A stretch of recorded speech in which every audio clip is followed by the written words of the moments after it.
ছবিতে খেয়াল করো, একটি বন্দুকবাজ যদি সে একবার সঠিক নিশানা করতে পারে তবে সে ১০ টাকা পুরস্কার পাবে।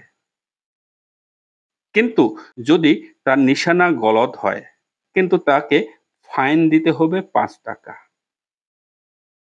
সঠিক নিশানা করলে সে ১০ টাকা পুরস্কার পাবে। কিন্তু যদি গলত নিশানা অর্থাৎ ভুল নিশানা করে তবে তাকে ৫ টাকা কিন্তু জরিমানা দিতে হবে। এই বন্দুকবাজ টোটাল ৩০ বার টার্গেট করেছিল।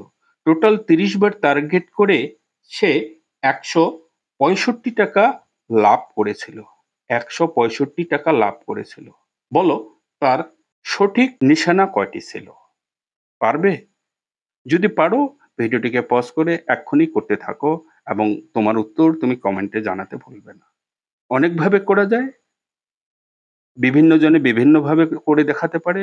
চলো আমার পদ্ধতির সঙ্গে একবার মিলিয়ে নাও। আমি ধরে নিলাম যে তার ৩০ টি টার্গেটের মধ্যে সব টার্গেটেই সঠিক। হ্যাঁ, সব টার্গেটেই সঠিক। তাহলে সব টার্গেটেই যদি সঠিক করে তাহলে একটি টার্গেটের জন্য ১০ টাকা করে পাবে। ৩০ টা টার্গেটের জন্য কত পাবে সে? ৩০০ টাকা। তাই তো? কিন্তু সে পেয়েছিল কত? ১৬৫ টাকা। তাহলে কত টাকা বেশি পেয়েছে? ১৬৫ মাইনাস করে দেব।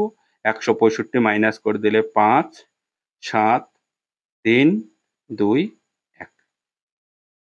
বোঝা গেল? ১৩৫ টাকা বেশি পাচ্ছে। কিন্তু যদি একটি নিশানা ভুল হয়, তার কত টাকা লস হয় জানো? একটি নিশানা ভুল হলে সে ১০ টাকা তো পেলই না, উপরন্তু ৫ টাকা দিতে হচ্ছে। তার মানে তার ১৫ টাকা লস হচ্ছে। ক্লিয়ার? তাহলে যেহেতু ১৩৫ টাকা বেশি হচ্ছে, তাই এই ১৩৫ কে তুমি ১৫ দিয়ে ভাগ করে দাও। ১৩৫ কে ১৫ দিয়ে ভাগ করলে ৯। অর্থাৎ ৯ টি নিশানা তার ভুল হয়েছিল। রং নিশানা, রং টার্গেট এটাকে বলা হবে। কারণ আমরা সঠিক টার্গেট নিয়ে ক্যালকুলেশন করছি।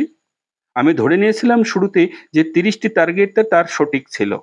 তাই যে উত্তরটি বেরোবে সেটি কিন্তু ভুল নিশানার পরিমাণ বেরোবে। অর্থাৎ ৩০ টি টার্গেটের মধ্যে ৯ টি টার্গেট তার ভুল ছিল।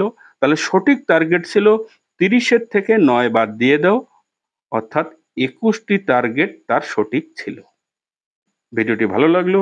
ভিডিওটি যদি ভালো লেগে থাকে ভিডিওটি লাইক ও শেয়ার করতে ভুলবেন না। Thank you.